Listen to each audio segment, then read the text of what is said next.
Several months before that, late 2022, was the mega flood.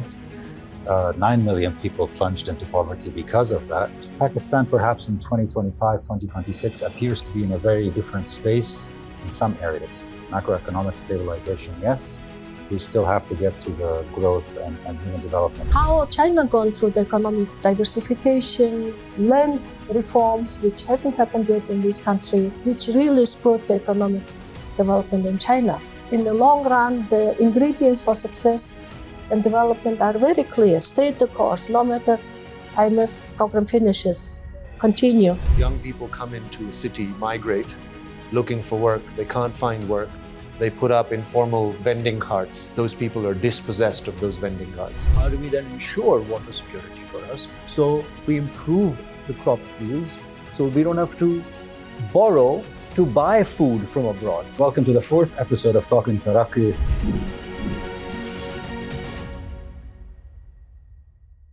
Hello and welcome to the fourth episode of Talking Taraqi. It's a pleasure to be here with some distinguished guests. This is the flagship podcast of UNDP that we started over a year ago. And we've gone through three of those already. The first one focused on AI, digital, tech-facilitated gender-based violence. The second focused on women's leadership. The third focused on inclusion, with a particular focus on climate finance, development finance, and innovation in that sector. And really pleased that this particular one focuses on something that's very timely for Pakistan, this relationship between stabilization, growth, and human development. It's a very striking time. There are many things happening at the time that we are taping this. One, of course, is the budget discussion and finalization. Secondly, is that we appear to be nearing the end of the Middle East conflict with signing of a deal. Certainly has quite a lot of leverage on the discussion that we are having now as well.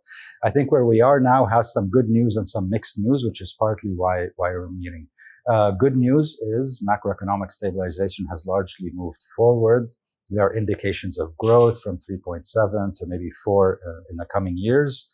And then I think with some cautions around it, I think it was the finance minister who recently said that for Pakistan to move ahead, it needs to avoid this cycle of boom and bust. And we're going to talk a little bit more about that as well.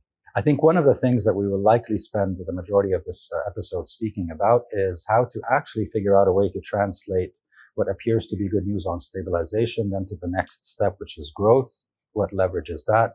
And then the third part is how does that trickle down to human development indicators?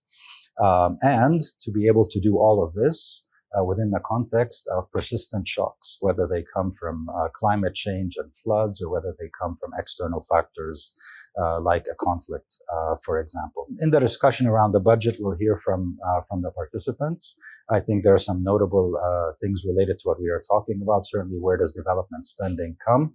And where is the space to be able to actually make this migration and movement from stabilization to growth to human development? Very happy to be joined by three very distinguished panelists. I start with Mr. Adnan Pasha Siddiqui, advisor to the Federal Minister of Finance. Welcome, Adnan. Thank you very much for joining us.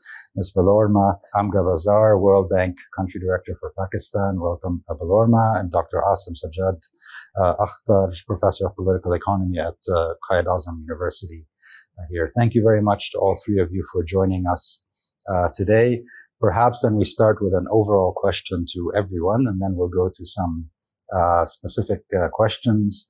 And I start with Adnan. Do you feel that this is the year that Pakistan will actually break that cycle of boom and bust? Are there particular indicators to point in that direction?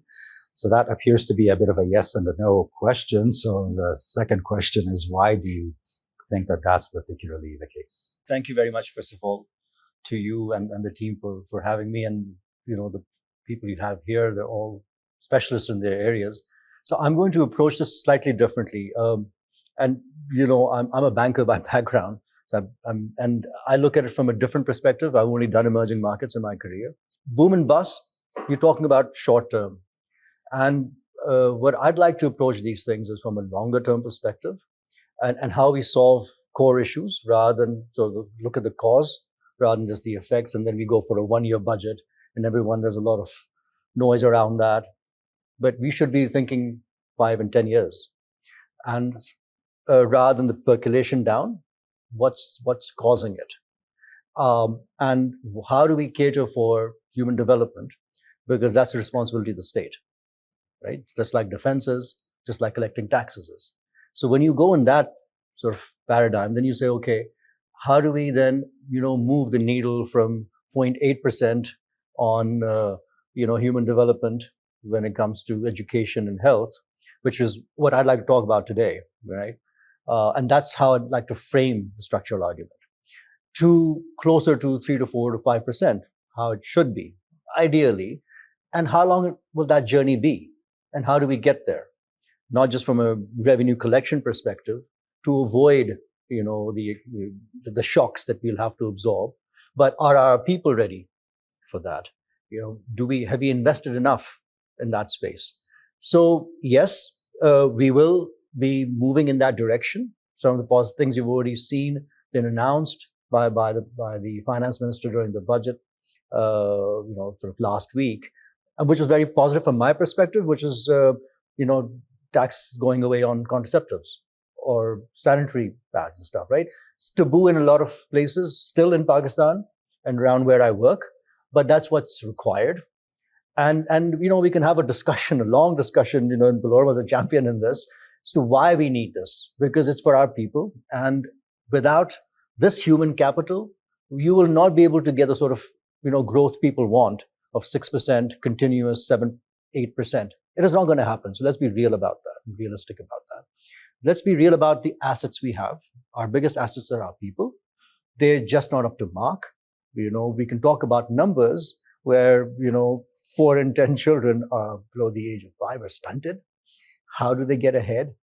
If they don't have cognitive abilities, how will they perform in school? What sort of metrics will you be judging them by? Will you, lower the standards all the time? Will they be part of a workforce that's going to be fit for the next decade? How do I provide jobs for them? Now, those are the real activity drivers that will avoid more accidents or this boom and bust cycle that, you were referring to. So a little longer than, the answer is a little longer, but that's the reality. And we should look at our problems from a human eye rather than from a numbers eye that, okay, we're going to get this target done. It will not happen till we actually invest in our people in a manner that it's measurable and we know where we want to be in 5 years' time, in 10 years' time, and then drive together collectively in that direction. Sure. No, thanks very much. So 2 things I think we're going to come back to. One is the avoiding the short-termism and looking longer term. And secondly, what does it take with a particular focus on demographics and everything around that? So we'll come back to that. Maybe I ask Baloma, same question from where you sit at the World Bank and looking at some of the challenges of breaking out of what appeared to be a familiar pattern. Maybe it's changed this time around. I would say it's a little bit early to say whether Pakistan can avoid this usual boom and bust cycle. But there are some encouraging signs, and I will come to that. So Pakistan follows this pattern of growth picks up, more money in the economy means more imports, but then the foreign exchange runs short, then the belt tightening happens. So it's a usual cycle. And whether the Pakistan can break that cycle depends on the structural reforms. And the government, as I mentioned, already doing something. They strengthening the fundamentals that Adnan mentioned, have a little bit longer view on the economy and try to do strengthen the fundamentals of the economy. So early signs are good. Inflation is under control. Stabilization is working. Some of the subsidies were cut. IMF program is on track. So these are hopeful signs. So I'm seeing the glass half full. And if the government continues on this path, I think in the next couple of years, we will see a clear sign that Pakistan can break from this boom and bust cycle. However, some fundamentals, some of the core issues remain, and Adnan already alluded to. First, very kind of strong investments and reforms needed in human capital. 26 million children are out of school. Those children who are in school, they cannot read and comprehend the simple text in the age of 10. And stunting 40%, and the health indicators, maternal and child health indicators are really, really low. So huge investments and reforms needed in reforming the main asset of the country, its people. There are also other issues like a lot of very inefficient SOEs, very big, large footprint of the government, in the private sector space, environment for private sector development is very constrained, a lot of barriers for investments. Energy reform is badly needed. Energy prices are very high and services are unreliable. Tax collection is still low. So there are many, many fundamental issues that need to be tackled. So we still have to do some homework. Clear, and I think some of these very specific issues on the impact on people, particularly energy and the focus on children and stunting, others will come back to as well. Awesome. Where do you see this going? You've probably in the study of the political economy of this country, you've seen these cycles multiple times. Is this the year where there's a bit of a breakout or a tipping point that actually you see turning towards a more positive direction? No. Not the year. No. Not the cycle. I don't think to be honest, if you'll allow me, I think we've had a lot of these conversations before. Whether it's the bank and the IMF talking about structural reform, or, you use the word trickle down, which I find, that sort of tells me how these debates tend to work, right? Sort of the mass of people are waiting.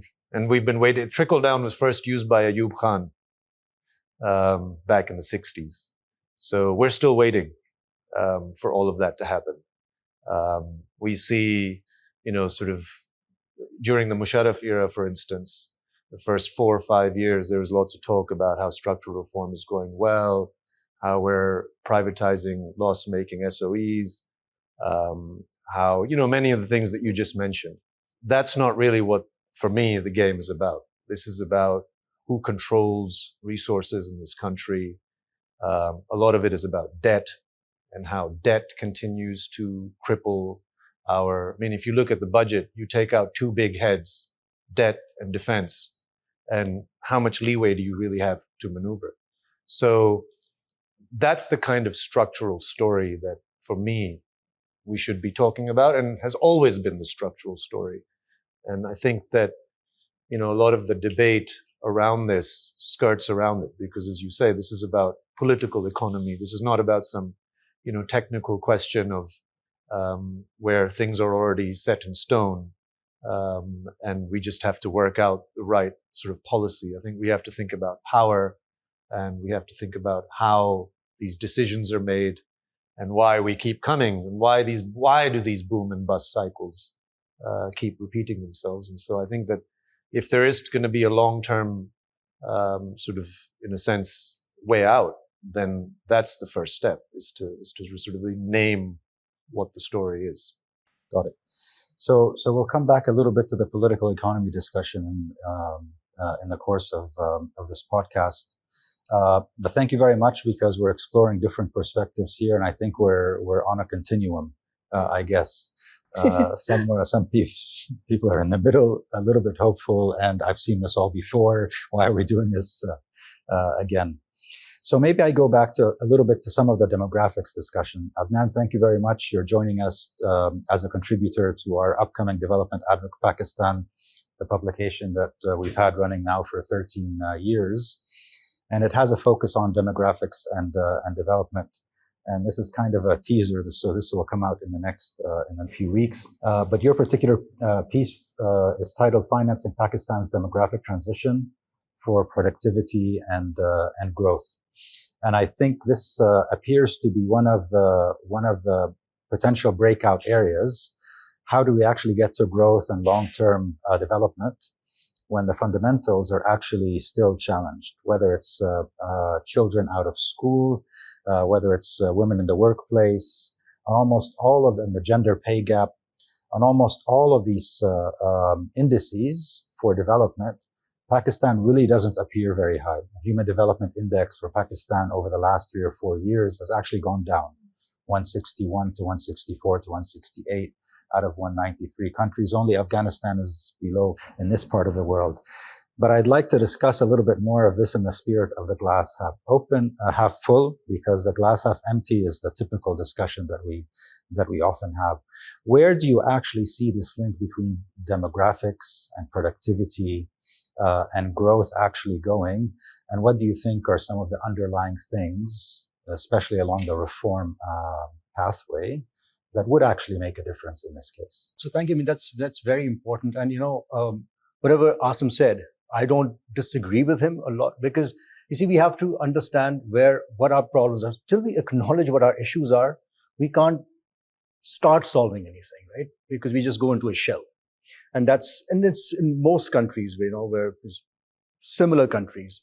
And I have lived in countries like that, like the Sudan as well, like Yemen, by the way, I have, and like Brazil, because I've seen this. Now, coming to the core issue, and again, the population question. And again, this is a projection that was shared about 3 weeks ago. The UNFPA had worked on that with the planning division, and they came out with, numbers where we're going to be in 24 years' time. And by 2050, our population is going to be 370 to 390 million.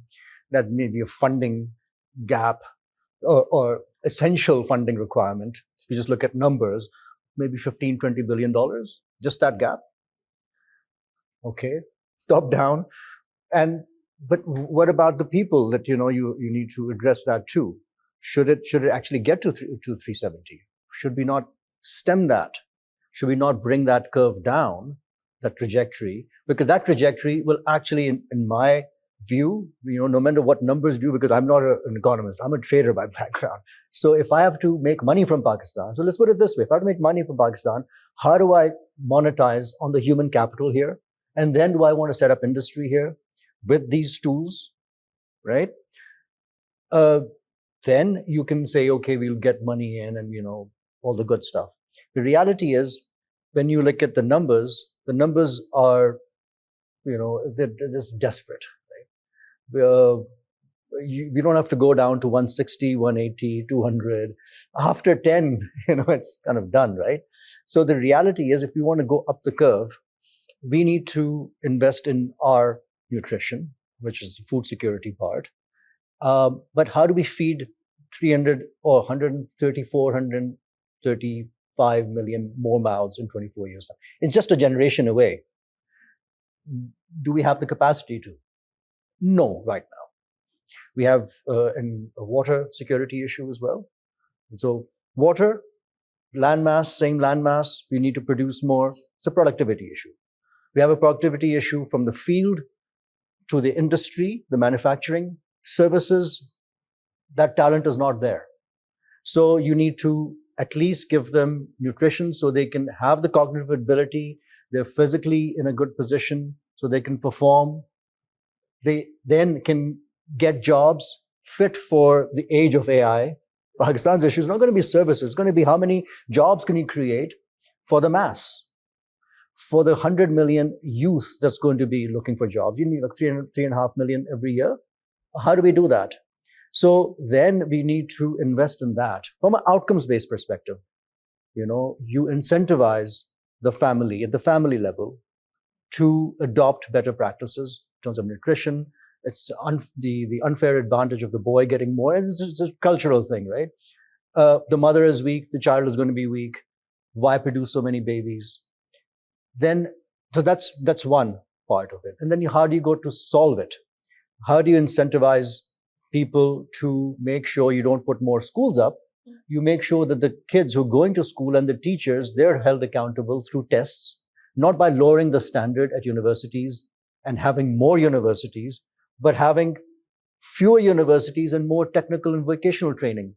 Because not everyone is going to go in that pathway, right? And you'll not find jobs. So we need to create those new pathways. Now, that's what I'm talking about. That, if we want to take the two heads out, as Asim was mentioning, then what do I have left for education and health? So yes, we'll have to formalize the economy, which is another work stream that the revenue division is working on, and digitalization, all that's good stuff. You need to accelerate that.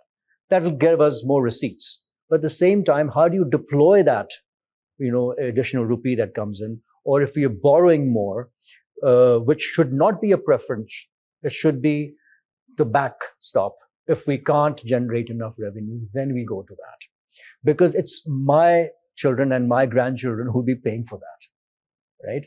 So we have to start thinking that we are living beyond our means. This boom and bust, that's what happens because we accelerate on our consumption. We go sort of hyper on that without saying that, we don't have the resources. Where we need to deploy resources is invest more in people, invest more in community level. And that is going to give you your, that marginal difference. It may be, I don't know a number, he would know the numbers on that. That is what's going to create value. Fundamentals in different places are actually requiring some change. The fundamentals as far as children, education, and stunting. It starts from the ground up, not from the top down. Yeah. Capacity, you don't always have to go to university, but technical and vocational training actually works well. And if you find your way into higher education, then you need to be careful because the future of AI might actually take away some of these things. So a few things to come back to, but I'd like to come to Balorma and ask a question about where the World Bank sees this. So the World Bank last year made a 10-year bet on Pakistan. Yes, which is the first of a kind, I think, for a country. So in addition to a World Bank group, particularly IDA, but also IFC and others, what makes you see that this particular framework or country partnership will actually work quite well? And building a little bit on what Adnan mentioned, the idea that you keep borrowing or bringing in external money to finance development needs to have a bit of a healthier mix with revenue generated from the country as well, to get to a point where you're not spending less than 1% of your budget federally or other on education and health and social protection, but you're actually doing quite a bit more in what likely will still be a squeezed economic space for the future. You put it very nicely. We're betting on Pakistan, and that reflects my earlier half glass full optimism about Pakistan. It's a wonderful country and a lot of resources, a lot of potential, but unfortunately this potential was not materialized to full extent in the past. But as I said, we see some positive, encouraging signs. So we want to bet on Pakistan. So we committed to 10-year country partnership. It's the longest we have ever done in the World Bank. It's also a little bit contra to the boom-bust cycle. No matter what happens, fundamentals will still be there. I agree with you, Professor. So we want to invest in fundamentals in Pakistan, and their human capital again up in front. We are spending a lot of resources especially on health, education, social protection. You mentioned those.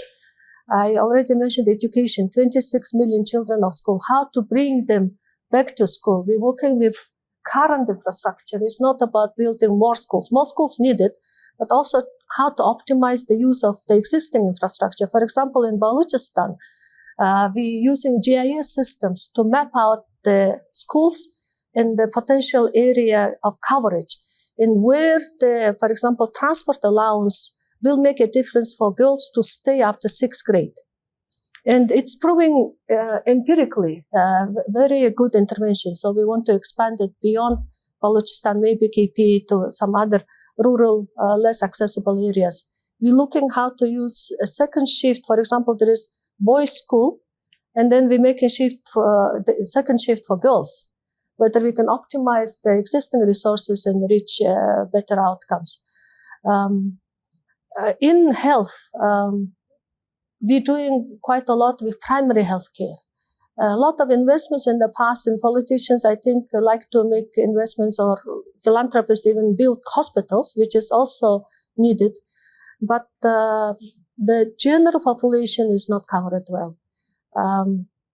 I visited two BHUs, basic health facilities. One was in a rural area and one was in the urban setting. And the difference was stark. The place in the rural was just dilapidated. The small clinic that was there was just falling apart. Roof was leaking and no supplies. The urban population gets better services just by the proximity to the urban centers. So when we talk about primary health care, it has to reach everybody. And it's not an easy task in a country like Pakistan with 250 million people, very big territory, Balochistan, very kind of dispersed population. Punjab, on the other hand, is quite crowded, etc. So we need different approaches, but we need to reach to that adolescent girl who is today is anemic and not getting the services. When she becomes the mother, she will give birth to a stunted child. When the child is born, how to reach with child with immunization, etc. This can be done only through primary health care. That's why a lot of focus of the World Bank, and we're working with the federal government, and actually Minister of Finance is a big champion of these reforms, but also Federal Minister of Health, provincial administrations. We're working very closely to reach out and strengthen the primary health care. Skills in jobs, Adnan made very good case. I will not repeat, but there is this mismatch. What is being produced by many TVET centers actually are operated by public, but the industries cannot find the right skills. So how to do the matchmaking and how to encourage or incentivize the private sector, but also the public sector working on the TVET issues, on the placement of the person, not just the number of trainings and facilities created. 3.5 million young people come into labor market every year. The social aspect of these people not being in education or in school can be very bad. So we need to think very holistically. It's not only jobs and education that these young people need, but also the implications for the whole society and the country. Thanks very much. So we're still, I think, on this side of the table, a little bit of I can see the glass half full. Maybe let's come to the glass half empty part. I'll try. No, there's no need to try because we've been saying something very similar, and I think it's a question of political choices as to what Pakistan decides to spend on. There's part that appears to be forced, so we need to be part of an IMF program. There are other choices that need to be made, and I think this is where the political economy discussion actually comes as well. And we've been saying this, so we can say that stabilization appears to have worked. Growth is still somewhere in the middle. But the bottom line for human development numbers is that they really haven't gone either positively, and in fact, in many cases, they are negative as well. When you collaborated with us on one of the important publications, Development Advocate Pakistan, last year, the one that was called A Country for All, and your particular piece focused on reimagining Pakistan's social contract, that was really the question. What changes if the mega headlines on stabilization appear stellar, but everything else kind of appears the same? And whose responsibility is it to do it? There was, within the context of the budget discussion, I think we saw some headlines maybe about 2 weeks ago where after the budget discussion was taking place and stabilization by the government's efforts had actually moved forward, then a discussion with the private sector seemed to indicate, well, now you do the growth part. We've done our bit. You do your bit. And my question becomes, who does the human development bit? But why don't things move forward, even with stellar numbers? But for Pakistanis living in, far-flung areas of Balochistan, there's really, really no difference in the pocketbook. And in fact, in many cases, because of inflation, they're worse off rather than better off. Yeah, it's a long story, as I suggested at the outset. But let's just say, let's talk about, because you were asking about demography and population. Around the time when Pakistan's sort of demographic explosion starts to And this is not just Pakistan, of course, it's the entire region, right? South Asia, Sub-Saharan Africa, these are all exceedingly young regions. So let's say 20, 25 years ago, as I was mentioning, 20 years ago, it was a similar sort of thing. Oh, stabilization is working. Things are looking great. And a lot of that was very consumption driven. You give out cheap credit. And so a bunch of people buy a lot of electrical appliances, and then suddenly you don't have power for them. It's like you think from one step to the next and you don't really think what's going to happen 2 steps down. But the demography question, I think is the most acute of all, right? I mean, for 20 years, we've been talking about a demographic dividend and how this is going to be great. And some of these figures, mind you, I think understate the fact. I don't think it's 3.5 million. I think it's upward of 5, maybe even 6 million. Because a lot of our economy is undocumented. We don't even have accurate figures. So, that itself tells me something. A state or a government, and including donors that are not able to actually tell us what the figures are, then, that tells you how far behind the 8 ball we are. For me, I think like a lot of this has to do with the fact that we are pushing people into poverty. We are dispossessing people, not me, but the people who make decisions, right? If you're talking about young people who don't have work, let me give you an example. Young people come into a city, migrate, looking for work. They can't find work. They put up informal vending carts every day in this city, in the federal capital. Those people are dispossessed of those vending carts. People come into the city. They don't find formal housing because we dedicate all of our land, including suburbs, to real estate moguls. And people live in informal settlements. Every day, thousands of people are bulldozed from their homes. That's just in the fine print, or if it's not even in the fine print. And then we say, okay, well, we're going to start small and we're going to start investing. But what you're not acknowledging is that on an everyday basis, you are reproducing a system that is actually taking from people. And in the informal, whether it's housing, whether it's employment, people make it for themselves. No one is giving them a home. No one is giving them a job, right? They are finding ways to survive in an extremely exacting situation. So I think part of this, again, if this story is to be a holistic story, then we also have to name the uncomfortable truths about this story, right? That it's not just about, of course it's about how many resources you allocate to what head.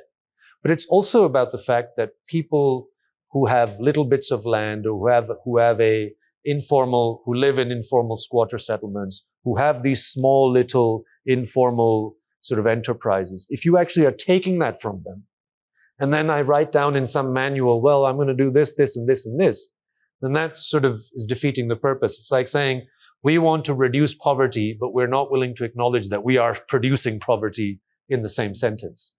So I think that there's a lot of this. If you go into villages, you'll see there's 35 million people who are landless. Those are the people who are then going to migrate. When they migrate into cities, there is no manufacturing. There is no industry. This is jobless growth. All of it has been for the last 25 years, right? And then for a while, when the stabilization figures look good, we say it's great, but it was always jobless. We were always expecting people. I saw the World Bank's report about how poverty is increasing, and all of this was because people were being pushed into informal sector jobs. But we knew that 20 years ago. It wasn't as if 20 years ago, when stabilization looked like it was going well, that we had this massive manufacturing sector, or real estate wasn't the primary game in town. It was then too. All of those remittances that we are still relying on were coming primarily into these hot capital sectors, like real estate, like the stock market, where you can come in, make a big buck, and then leave. And you don't produce any long-term gains for the mass of the population. So I think that there's a lot in this story that, you can't segment it and say, okay, let's talk about this without talking about all of the other parts of the story. And all of them for me are political, right? Because these are choices. Why are we continuing to, for instance, even this budget, the primary incentives have been given to the construction sector. Why? because it's easy to know that that will sort of create a little bit of a growth spurt, right? Because people want quick returns. You build a plaza or you sell some plot files, even though if there's no one living there and you have this huge housing shortage, right? So our formal statistics, our formal economic policies actually sort of just completely ignoring the vast majority of people and what is not just what their needs are, but how even in catering to themselves. And when they try and cater themselves, then we dispossess them of whatever they've managed to do. So I think that, there's much more I could say, but, just to sort of add to what was already put on the table, I think that really is for me the crux, right? That there's an entire set of stories which are sort of formal and named and statistically can be sort of accounted for. But then there's the vast majority which sort of fall outside of that and which we are actually dispossessing. It's not just we're not accounting for them, we're dispossessing them. Often because, they don't fall into the ambit of the law, for instance, or we're not willing to actually name them. Mind you, just to give you an example, next door in India, it's been 15 years now that the government actually acknowledged, okay, most of our people work in the informal sector. Let's actually try and account for it. And they had a massive, it's called the National Commission on the Unorganized Sector, and they went out and they tried, and even that was insufficient. But here, we sort of have this vague notion of the informal. We say, oh, no, people are not being taxed. That's why we need to name it. But this is where people are making a living, are finding housing, so on and so forth. And if we neither name it nor, in fact, and then dispossess, then I think, you're sort of saying there's some trees out there, but you're actually missing the forest. Can I add something? Of course, just go ahead. a couple of numbers. So we already mentioned the economy is growing 3 to 4%. Population is growing at 2.5. So basically, there is no trickling effect because whatever growth is, it's eaten up. The denominator keep rising. So that's why you don't see the trickling effect in Pakistan. However, so demographics, we now talking mostly like it's a liability, but again, going back to the skills and jobs, it's an opportunity also. So how to scale and find jobs where these young people can change the economy. But basically, the growth has to be much faster and more inclusive. Yeah, then we see the trickle effect reaching the usual people. Also, one thing, stabilization is actually difficult for households and for people, yeah. For example, cutting subsidies helps the fiscal space, but then you have to pay higher bills for energy consumption. Inflation is low, but then economy becomes sluggish. The exchange rate floats, but means rupee weakens.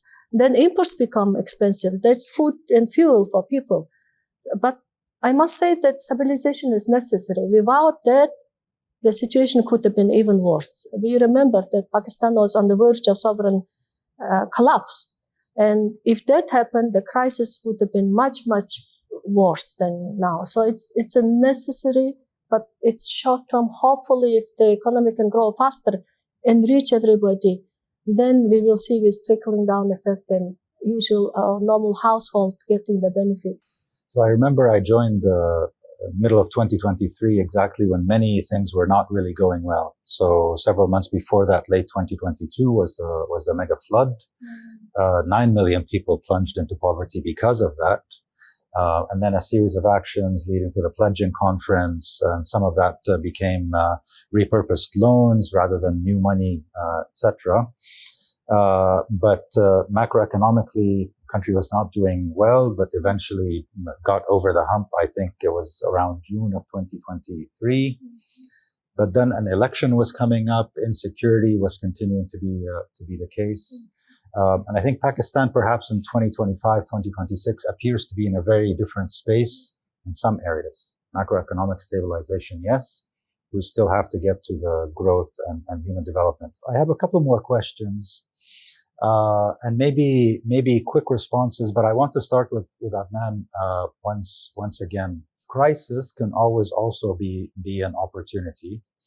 And there, for the past maybe 3 or 4 decades, there's always been this crisis moment after which Pakistan appeared to do a little bit well.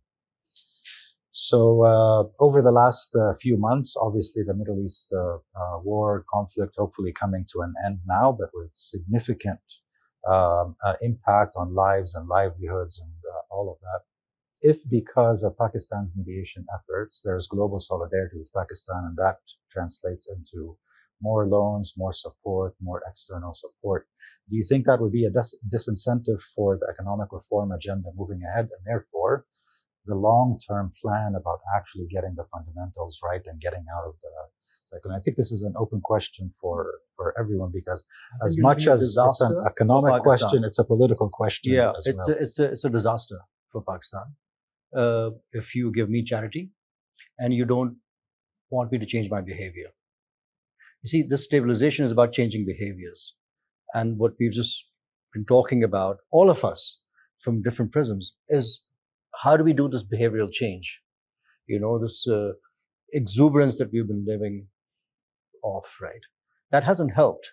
So, and are you telling me that, should I make that choice of an easy exit? Or should I, do the hard yards, the last 9 yards, and carry, the country forward, reduce the disparity, the inequality that we've just been talking about? Or you said, okay, here's more money, keep on spending it, and just forget about the reforms.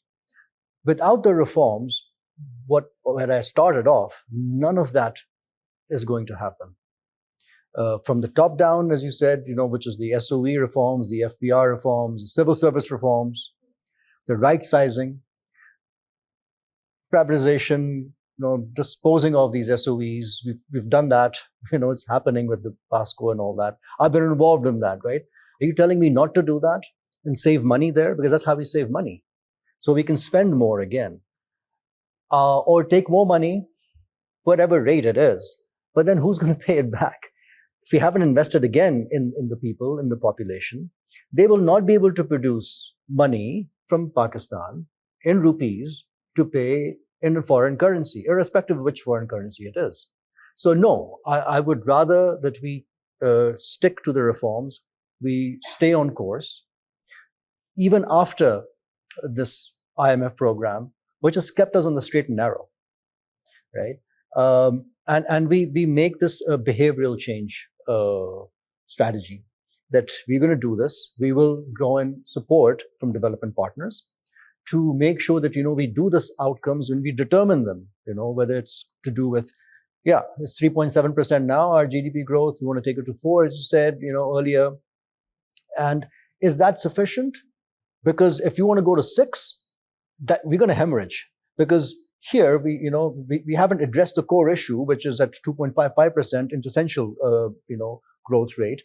We should be fixing this trajectory downwards. So these people who get money to spend on nutrition, the mother who can give, more milk or more food to her baby, supplements as well, produces a productive asset for this country. And that productive asset will generate value, ideally in using his or her hands and mind optimally. But they can only do that if they have the cognitive ability, the physical ability to do that. So I'm always bringing this back to the fundamentals. Let's address the core issue rather than skirt it. Even more of the jobless growth that I think you mentioned, but maybe I'll ask, also, maybe just one note. You mentioned the 24 IMF programs. The first IMF program late in the 1950s was the borrowing was $25,000. Curious how after this many years where we are now. But are you concerned that solidarity support for Pakistan's mediation effort may actually take the foot off the gas as far as all of these necessary reforms are? I think it should be clear, but for me, the foot on the gas is, I'm not sure that I necessarily agree with that foot on the gas, So I don't think the donor community over decades has done Pakistan's people any favors. I think it's been often dictated by geopolitical winds. As I said, until 2005, 2006, all of the donors were saying Pakistan's doing great. And then suddenly 20 years later, we're told, well, no, this growth regime was always going to produce poverty because it was jobless. Well, then you were misleading us from the outset. Personally, I frankly think debt cancellation is a viable and a meaningful thing for countries like Pakistan to be, sort of vouching for, alongside, of course, many other countries in Asia and Africa. And the other thing is, this exuberance thing. I mean, Pakistan's people, working class majority of people, haven't been living in exuberance. It's an elite. It's a ruling class that lives in exuberance. It's the people who are like sort of doing these land grabs and making these schemes and selling these plot files that are living in exuberance, not the people who are living in the villages that are being dispossessed, or the people in squatter settlements who are being dispossessed. So this exuberance, absolutely, of course, that's exact, but it's a classed story. And I think debt is similar. I'm not suggesting that you can just wish this away, but debt over the years, over the decades, has always been pushed down to the people. I mean, Norma just mentioned it, right? These subsidy cuts, which the IMF tells us are necessary, ultimately end up hurting those because they're regressive ultimately. Our taxation regime is a regressive one. If you put sales tax on everything that you buy, and then we turn around and say, okay, we're going to start to exempt a handful of things, that's just sort of reducing the pain, but the pain is being produced every day, right? As I was saying. So, of course, I understand there's a logic to saying, well, a ruling elite, a ruling regimes over successive eras have continued to use this easy money to reinforce their own power, their privilege, their own sort of control over resources. But that's not something that we can generalize, right? Because that's precisely as I said at the outset. These are political choices not made by everyone in this country. They're made by the people who make those decisions. And so, personally, I think that, climate financing or the whole debate around it, can and should, and in some debates it is about climate reparations. This whole story is about a global system and the industrial heartlands of the world system and how they have fundamentally externalized this problem to the rest of the world. So I think that's the kind of, not suggesting that you don't need support, but what form does it take? Does it just ends up being a bunch of, a little bit of a rollover in existing debts, or you just sort of maybe waiving off some of the interest payments, but the principal keeps growing? I mean, these are all stories that we know exist in this country. So I think this is a two-pronged story. It's about the creditors and their intentions and what do they really want? What kind of, are we just creating more dependencies? And then the story of, well, who is the person within that country that is actually bearing the cost of that dependency? Not everyone is bearing it equally. In fact, nothing like it.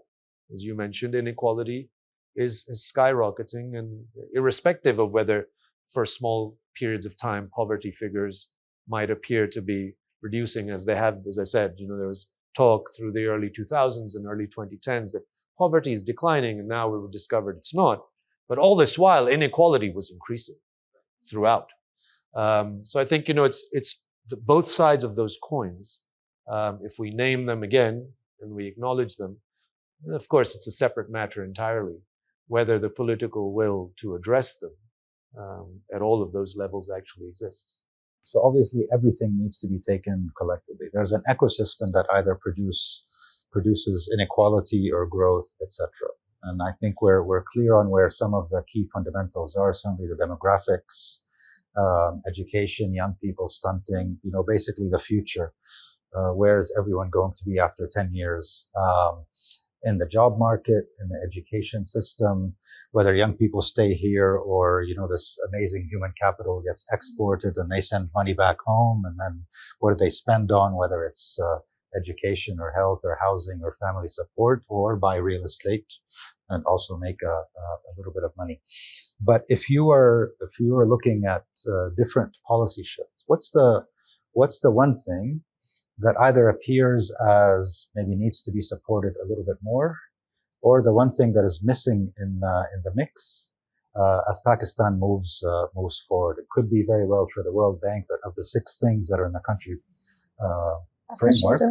partnership framework, there's the one that maybe you'd want to spend your time on and your tenure here on. Same question for Asim and Adnan as well. And then one last question. There is no magic bullet. There is no miracle. Every country went through this. My previous posting was Indonesia, and Indonesia at some point was actually poorer than Pakistan. But now look at them. It's upper middle income country. And many other countries went through this process, South Korea, China. So it can be done. It's just a little bit sad that Pakistan is lagging behind. The economic growth or the good economic situation is making the lives of the top 30% better.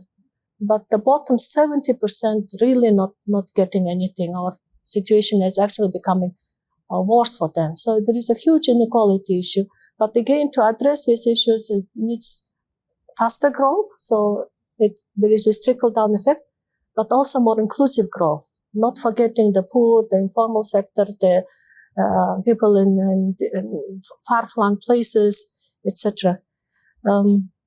You mentioned dependency, and we're talking about that and whether we as a donor community doing good for the country or bad. I think there is a role for us to play. One good thing that donors or development partners, World Bank, we bring is actually examples from outside. We can show the decision makers how, for example, fiscal federalism is done. We're actually launching a new paper on fiscal federalism in about 2 weeks. How China gone through the economic diversification, land reforms, which hasn't happened yet in this country, which really spurred the economic development in China. How South Korea invested in their people and how their education health indicators are one of the top of the world, which in turn turned the economy into this Asian tiger economy. So going back to Adnan, stay the course. That would be the message.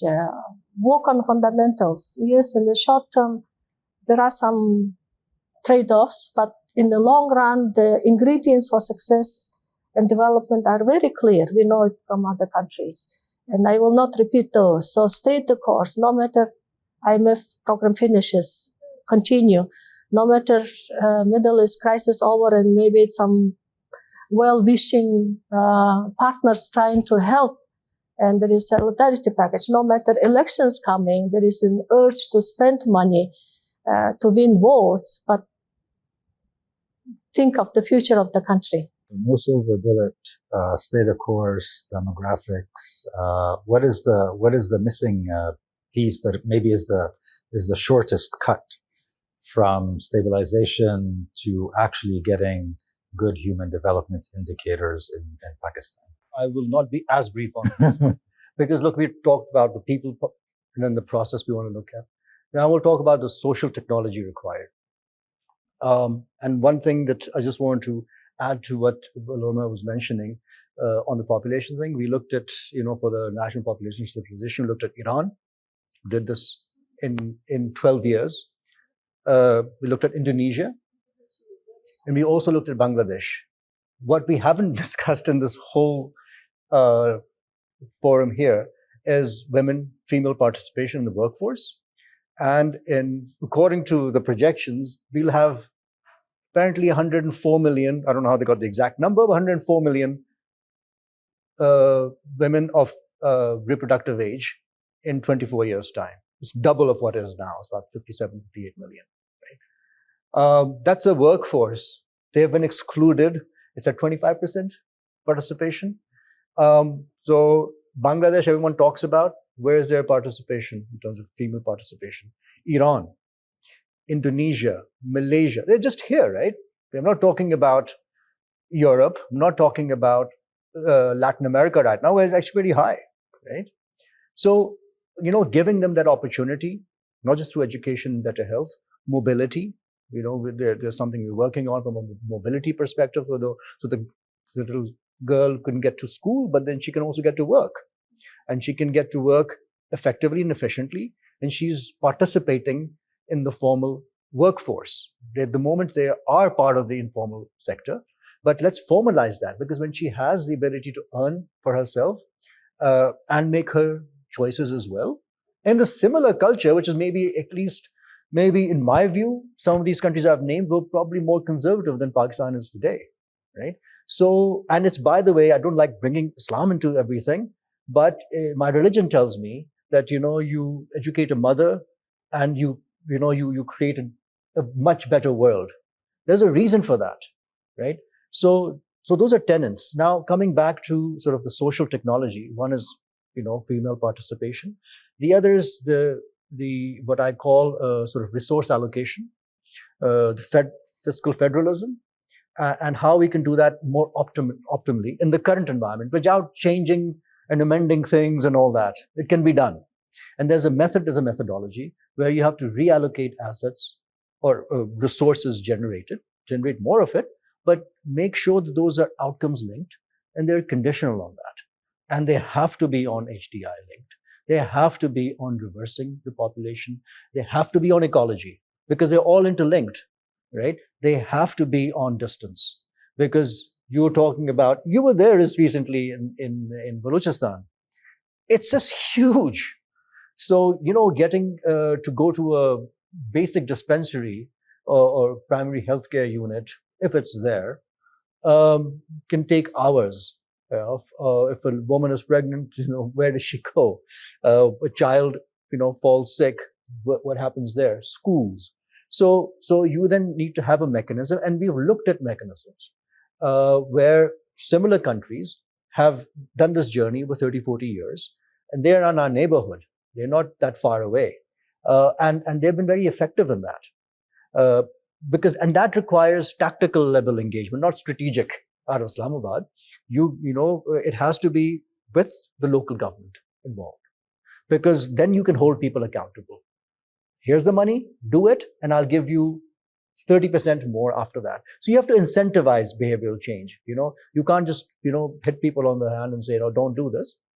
Do it in a smarter way. Which is a good segue for me to ask Asim to close this particular round, because your piece with the Development Advocate Pakistan reimagines Pakistan's social contract. And I suspect that from some of the discussion, certainly what we talked about is if one of the key measures of social contracts is trust, there are a lot of people that still don't trust that the macroeconomic numbers will actually trickle down in any particular way, even if we don't like the trickle down approach. But where do you see that there is an opportunity if individuals in the far-flung areas of the country, whether they're in Balochistan or Sindh or somewhere else, actually would find a way to trust that all of the good news that happens around the capital and federally and with the provincial governments actually then will help people in their pocketbook. And I'm not talking anymore about access. I think access is sort of a minimum standard, access to education, access to health. But why not dignity? Why not dignified access to actually moving forward with all of these areas? Where is the piece that actually gets this mistrust to actually switch? I'm not sure that trust is borne out or will be won at an individual level. I think what I heard Roma say, particularly China and South Korea, is something really that we have completely chosen to sweep under the carpet, right? This is about, again, power and resources. People in Balochistan or Sindh, or, as I said, Islamabad is not just good news. Ask the squatters in Islamabad and their dispossession over the last 6-8 months. This is about giving people title, giving them land, giving them resources, redistribution, right? We are becoming a more unequal society. Land is becoming more concentrated. And mind you, this is not just land in the classical land reform sense from 60, 70 years ago. That too. But now we need urban land reform. We have this real estate monster, right? That has created a suburban, you've created a de facto model of suburbanization, and you're building these massive highways so that people can come in to the center of the city, all to facilitate SUV drivers, right? So if you really want to change, you really want to gain trust, you give people their title, you give people control over their small, if they're in agriculture, their small plot, if they're in urban areas, a small piece of housing.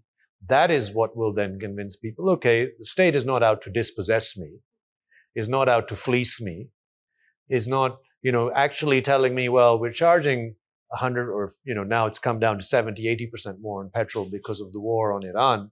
But actually that's because of a petrol levy to sort of meet meet your fiscal gaps, right? So people can see this, right? It's not rocket science.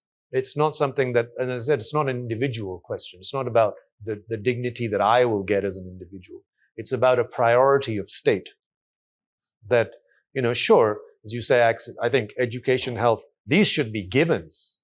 I'm not talking about the givens, but I'm talking about what you should be giving to people in terms of housing, in terms of a small, and all of the statistics all over the world tell us that those small plots are more productive in agriculture.